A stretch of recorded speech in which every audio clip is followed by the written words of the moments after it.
प्यारे बच्चों, आप सभी का एक बार पुनः स्वागत, अभिनंदन।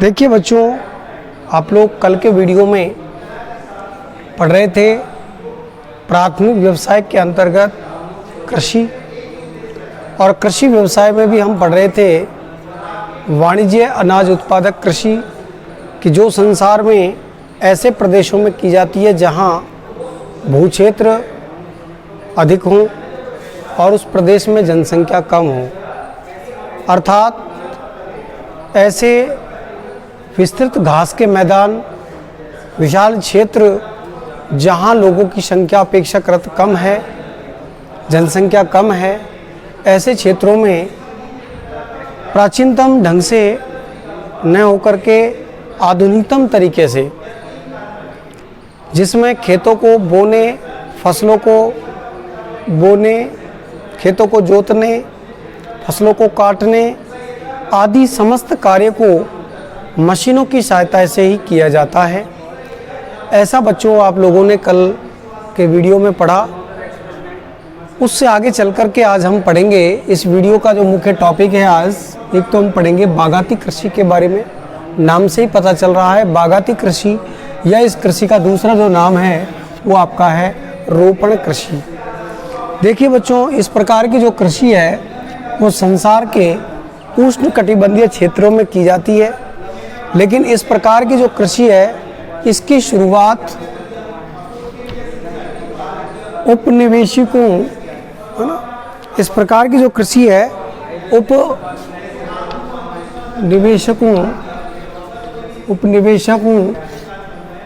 उपनिवेशकों के काल में, उपनिवेशक काल में यूरोपीय लोगों के द्वारा अपने क्षेत्रों में, अपने उपनिवेशिक क्षेत्रों में विभिन्न प्रकार की जो कृषि फसलें बो करके ये कार्य प्रारंभ किया गया। तब से ही देश के अंदर या संसार में इस कृषि का जन्म हुआ, इस कृषि का विकास हुआ। एक बार पुनः ध्यान देंगे कि देखिए बच्चों, जब भारत आज़ाद नहीं हुआ था या विश्व के कई प्रांत आज़ाद नहीं थे, यूरोपीय देशों के, अमेरिकी देशों के और अन्य देशों के अधीन थे, उस समय इन यूरोपीय देशों ने अपने औपनिवेशिक क्षेत्रों में, जो उनके औपनिवेशिक क्षेत्रों में उष्णकटिबंधीय क्षेत्र थे, उन क्षेत्रों में विभिन्न प्रकार की जो फसलें थी उनके बागानों का कार्य किया, और तभी से ये जो कृषि कार्य है ये शुरू हुआ।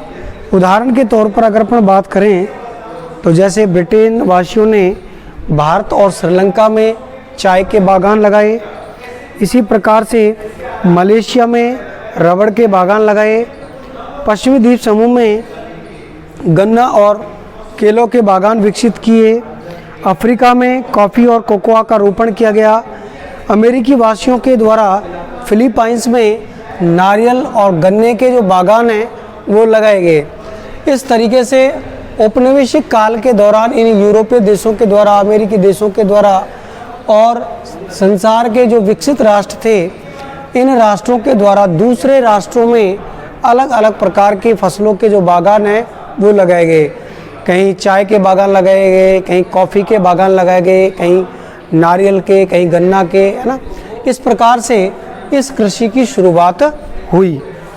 धीरे धीरे इस प्रकार की जो कृषि है वो संसार के विकसित क्षेत्रों में की जाने लगी है, और इसका जो मेन मुद्दा है वो है कि उष्णकटिबंधीय क्षेत्रों में, ऐसे भागों में इस कृषि को किया जाता है। आज भी संसार के कुछ भाग ऐसे हैं जहाँ पर इस कृषि कार्य को किया जाता है। जैसे आपके अगर हम बात करते हैं तो ब्राज़ील में यूरोपीय देशों के द्वारा कहवा के जो बागान लगाए गए, किसके बागान? कहवा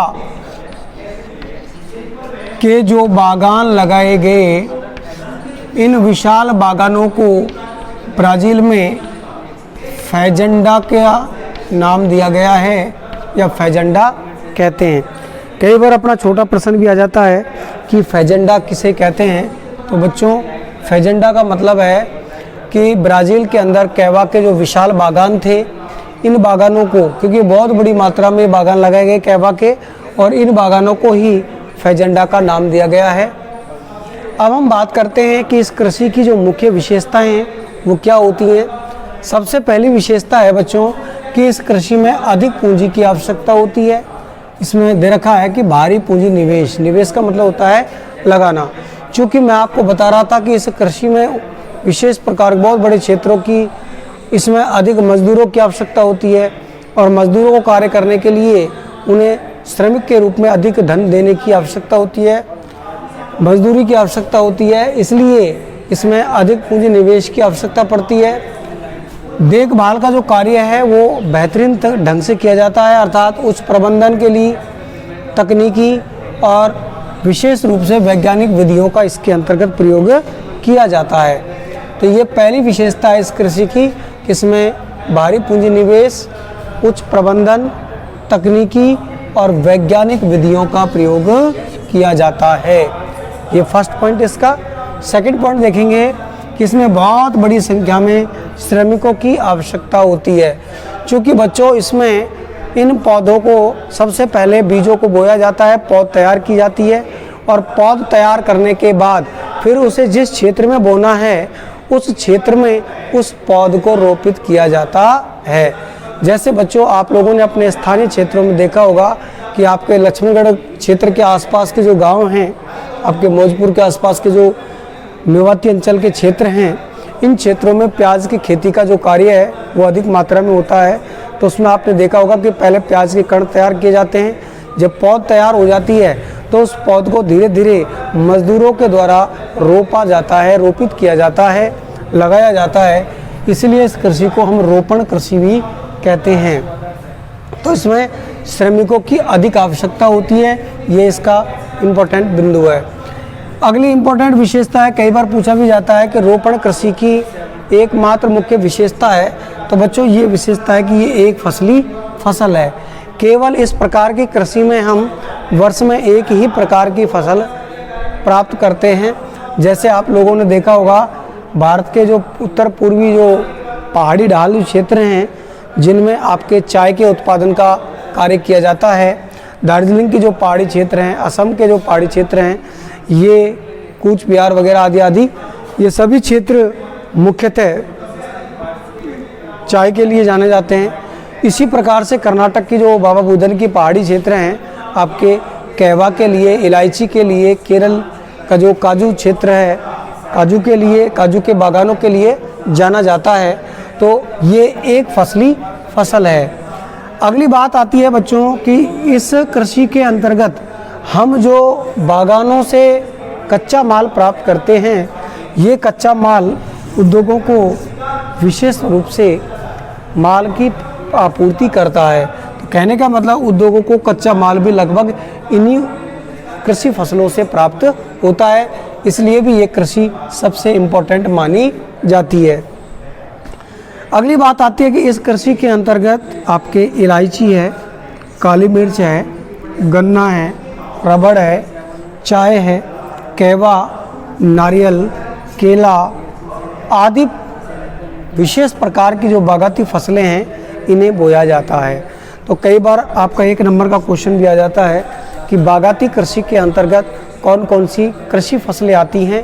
तो इसमें आपका बहुत ही आसान सा है, इलायची, काली मिर्च, गन्ना, रबड़, चाय, कैवा, नारियल, केला आदि विशेष प्रकार की जो बागाती फसलें हैं, इन्हें बोया जाता है।